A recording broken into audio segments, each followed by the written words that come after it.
question was that he promised in 2015, and I quote, "We will make it easier for Canadians to find an affordable place to call home." When he made that promise, the average monthly payment for a mortgage in Canada was a modest $1,400.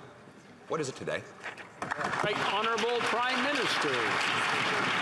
Of course, situations vary across the country, but we have stepped up with housing programs in big cities like Vancouver, Toronto, Montreal, but we've also stepped up in smaller municipalities and rural areas across the country that need supports in housing. Unlike the previous Conservative government that didn't feel the federal government had any role to play in housing, we stepped up in tangible, concrete ways to deliver more housing, to deliver rapid housing, to deliver programs that fought homelessness, that programs that increase the rental stocks. We will continue to be investing to support people alongside our partners in the provinces and municipalities.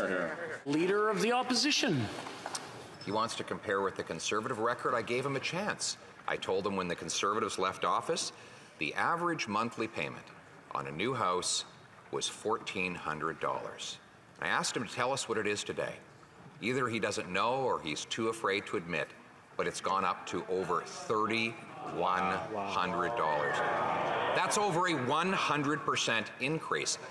When the Prime Minister took office, a two-bedroom apartment in Canada's 10 biggest cities, on average, was $1,100. How much is it today? The Right Honourable Prime Minister. Mr. Speaker, over the past 8 years, we've seen significant growth in the economy. We've seen more Canadians getting jobs than ever before. We've seen more Canadians lifted out of poverty than ever before because of the things we did. From the very first initiative, which was lowering taxes for the middle class and raising them on the wealthiest 1%, initiatives that Conservatives voted against, to delivering a Canada Child benefit that puts more money in the pockets of families that need it and stopped sending child benefit checks to millionaires. We've continued to move forward in supporting communities, supporting home builders, supporting homeowners and home buyers. We will continue to be there for Canadians. Leader of the Opposition. Well, Mr. Speaker, he would have you believe that Canadians have never had it so good. Well, ask the 9 in 10 young people who believe they will never own a home, the 35-year-olds living in their parents' basements because they can't afford the new doubling of the average down payment, mortgage payment, or rental costs. And speaking of paychecks, when he took office, the average paycheck, you only needed 39% of the average paycheck to make monthly payments on the average house. That number has risen to 62%. By every objective measurement, things are more expensive and Canadians are taking home less. How did he spend so much to achieve so little? The Right Honourable Prime Minister. Across the country, we've seen record job growth. We've seen record number of Canadians lifted out of poverty. We've seen investments to fight climate change that have put more money in people's pockets. We've continued to move forward in growing the economy. But it is only, Mr. Speaker, the Conservative leader trying to say Canadians have never had it so good, because we know Canadians are struggling. And that's why we continue to step up with investments in dental care, investments in low-income rental supports, two initiatives that the Conservatives voted against. We will continue to be there to deliver for Canadians while we deliver a better future for everyone. Hear, hear. Leader of the Opposition. He's trying to talk about everything but the housing questions I asked. And it's easy to understand why. When he took office, housing was affordable. Now it's impossibly expensive. In fact, it's much more expensive than around the rest of the world. Vancouver is now the third most overpriced housing market, and Toronto the 10th worst in the world, worse than Manhattan, than Singapore, than London, than countless other places with more people, more money, and less land. In fact, the average house price last year in the United States was almost half less than it is here in Canada. Why is housing so much more expensive here than elsewhere in the world? Why? The Right Honourable Prime Minister. Mr. Speaker, we have continually invested in programs and supports for Canadians that have seen millions of families entering new homes, getting the supports they needed, millions of refurbishments, millions of supports right across the country. But it's interesting to contrast the Conservative record on that. In the last election campaign, the Conservative platform promise on housing was to give tax breaks to wealthy landlords. That was their approach on housing. Well, we contrasted with significant investments in delivering for first-time homebuyers, delivering for people facing homelessness, delivering for Canadian families to access better housing. The Honourable Leader of the Opposition. Why it is that mortgage payments have doubled under his 8 years, why rent payments have doubled under his 8 years, why Canadian house prices are about 72% more expensive than their American counterparts, even though they have 10 times the population on even less land. He couldn't answer any of these questions. The answer, according to Scotiabank, is Canada has the lowest number of housing units per 1,000 residents of any G7 country. The number of housing units per 1,000 Canadians has been falling since 2016, right when the Prime Minister took office. Why is the Prime Minister continually given billions of dollars to municipal government gatekeepers to block construction for Canadian homes? The Right Honourable Prime Minister. Mr. Speaker, this goes to the heart of the disagreement on housing between the Leader of the Opposition and I. I recognized, and this government recognized, that we need to work with municipalities to help them change zoning laws, to help them accelerate their permitting processes, to create more opportunities to build affordable homes for Canadians across the country, whereas he sits back and attacks them and proposes absolutely nothing. We're stepping up with $4 billion to accelerate the supply of homes across this country. We will continue to be investing and working with partners instead of picking fights with everyone and hoping that it all settles itself. Leader of the Opposition. No, actually, the disagreement is that under our government, housing was affordable. Under this government, it's eye-poppingly expensive. That's the disagreement. And let's just look at the facts. Canada has the fewest houses per capita of any country in the G7, even though we have the most land to build on. Why? We rank 64th in the OECD in the time it takes to get a building permit. Government red tape adds as much as $650,000 to each house in some cities. And the Prime Minister has made it worse by giving the gatekeepers who block the building more money. Why? The Right Honourable Prime Minister. Speaker, this goes to the heart of the announcement we made last week on the Housing Accelerator Fund, which does work directly with municipalities to accelerate the delivery and the construction of affordable housing. Now, Mr. Speaker, what the member opposite would have you believe is that doing nothing to address the housing crisis would have somehow made it better. He criticizes us for the investments of billions of dollars in housing over the past years. Just think, if things are expensive now, how much worse it would have been had we had a Conservative government that continued to cross its arms and cut services to Canadians for the past 8 years. Honourable Leader of the Opposition. You don't have to imagine what prices would have been were I making the decisions, because when I was the housing minister, the average mortgage payment and the average rent payment were half of what they are now.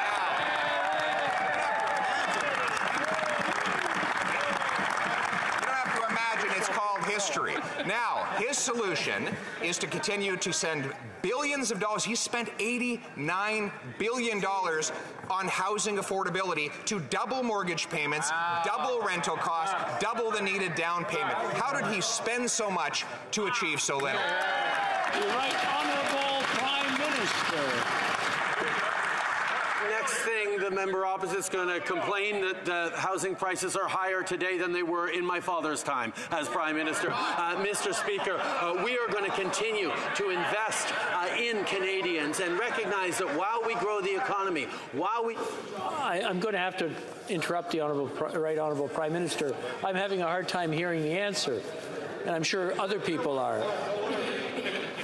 The Right Honourable Prime Minister, you've got about 20 seconds left. Please continue. Mr. Speaker, every step of the way we've contributed to a growing economy, to lifting Canadians out of poverty, to putting more money in the pockets of the middle class and people working hard to join it. And that's why we're continuing to invest in building houses, in working with municipalities, in working with the provinces on fighting homelessness, creating affordable homes, and creating more opportunities for all Canadians.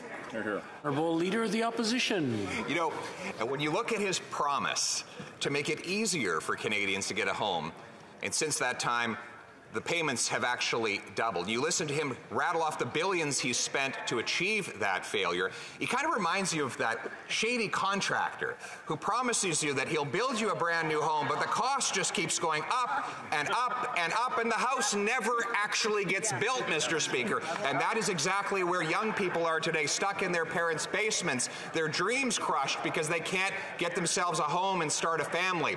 Instead of siding with the gatekeeper and sending billions of dollars more money to those bureaucracies, why won't he get them out of the way to bring homes Canadians can afford? The Right Honourable Prime Minister. Mr. Speaker, the Conservative leader is actually arguing that less investments in Canadians, less investments alongside municipalities and provinces, fewer programs to support Canadians would somehow have solved this problem. That's the problem with Conservatives. They think that cuts can create growth. They think that fewer investments in Canadians will get people to pull themselves up by their bootstraps and succeed. Mr. Speaker, we believe in investing in the middle class and people working hard to join it, and that's why Canadians are doing better than they were before.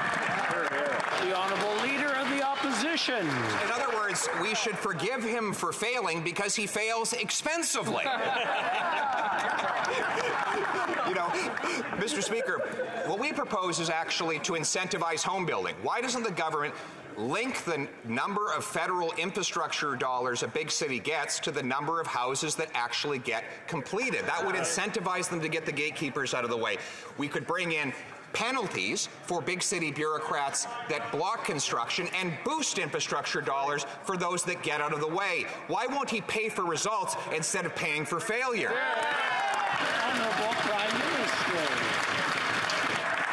Mr. Speaker, Canadians well remember that when the honourable member was in government, the characterization of the relationships between provinces, municipalities and the federal government were fights all the time. Conflicts and fights with cities, conflicts and fights with rural mayors, conflicts and fights with provinces, and cuts to services that Canadians relied on. And he is demonstrating that 8 years of investments in Canadians, in growth, in lifting Canadians out of poverty, in creating jobs, in fighting climate change, just makes him want to go back to the good old days of Stephen Harper with cuts and fights with everyone. Honourable Leader of the Opposition. Mr. Speaker, he says that Canadians shouldn't worry about the fact that our young people are living in homeless shelters while they go to school, or that they're condemned to tent cities or their parents' basements, because all the politicians are getting along. And that's what's important. As long as we go along to get along and have wonderful meetings and conversations, he believes we shouldn't worry about the poverty that the gatekeeping policies are causing. Why won't the Prime Minister link federal infrastructure dollars for cities to the number of houses they allow to be built?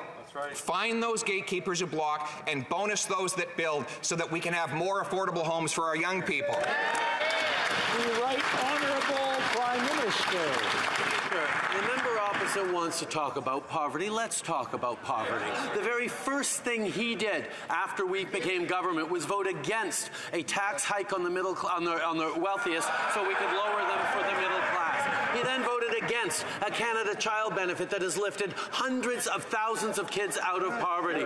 We created millions of jobs while lifting millions of Canadians out of poverty, Mr. Speaker. Our focus on growing the middle class and supporting people working hard to join it has delivered and is continuing to deliver even as we stand with people going through difficult times right now. You cannot grow this economy through cuts, no matter much he shouts that he... I'm sorry? We do our work independently in a nonpartisan fashion and unlike the opposition parties. Well, the Prime Minister has failed to make housing affordable even after 89 billion precious tax dollars have been spent on that failure. I've suggested to him we should link the number of dollars a big city gets to the number of houses they allow to be built to incentivize more building. He doesn't like that idea. Well, he doesn't like results, but here's another idea. We build transit stations with federal money. In the most successful transit and housing jurisdictions on earth, there are apartments next to those stations. Will the Prime Minister require every federally funded transit station have high-density apartments so that our seniors and young people can live right next to the bus or train? Honourable Prime Minister. Mr. Speaker, first I want to congratulate congratulate the Leader of the Opposition for actually talking about concrete ideas.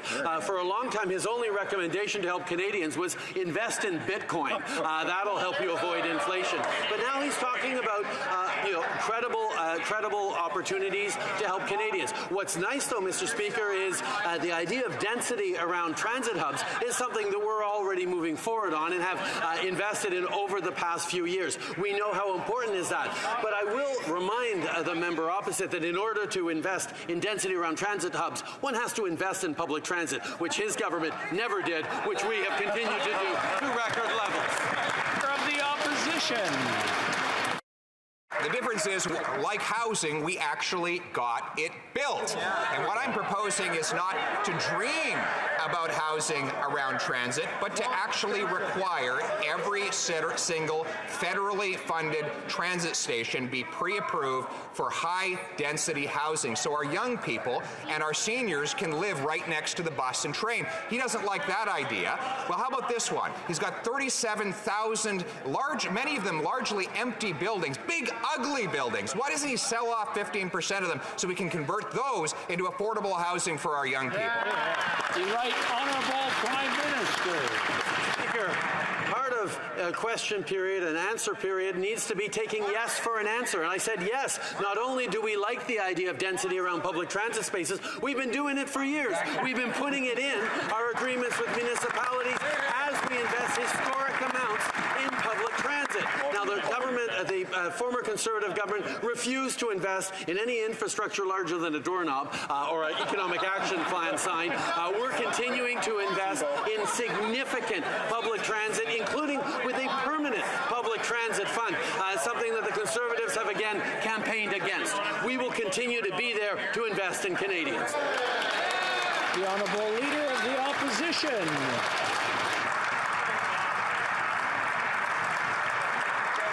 Their very first infrastructure project was to install a doorknob in the Prime Minister's office when they took office, Mr. Speaker. Mr. Speaker, speaking of housing.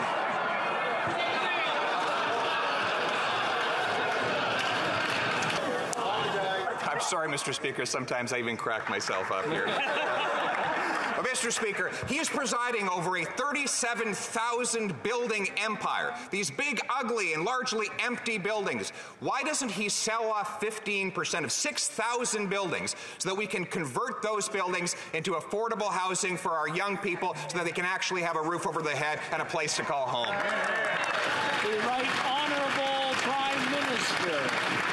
Speaker, once again, this is an idea that we're already moving forward with, looking at federal properties and how we can convert them either through the rapid housing process or by working with municipalities to deliver more affordable housing. But I'm very pleased to see the member opposite moving off his recommendations on buying Bitcoin as a way of avoiding inflation and actually putting forward concrete ideas. It's great to have a real debate over ideas. I wish he'd paid attention to the ideas we have so he can maybe propose different ones or perhaps better ones.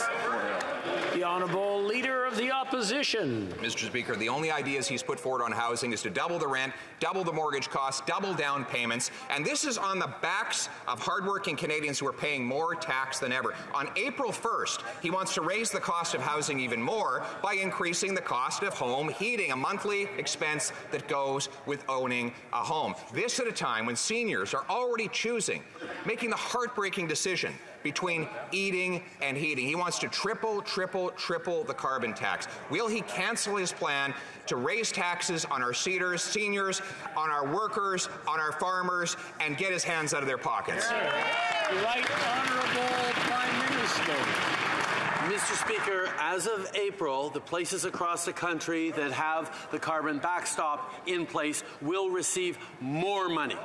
We are delivering more money than the price on pollution costs to average families across this country because we know that people both want to see us fighting climate change and preparing for the economy and challenges of the future while making things more affordable to Canadians. That's why our climate action incentive puts more money back in the pockets of people in his riding, people right across the country in backstop areas. We will continue to fight climate change and support affordability for Canadians. Member for Burnaby.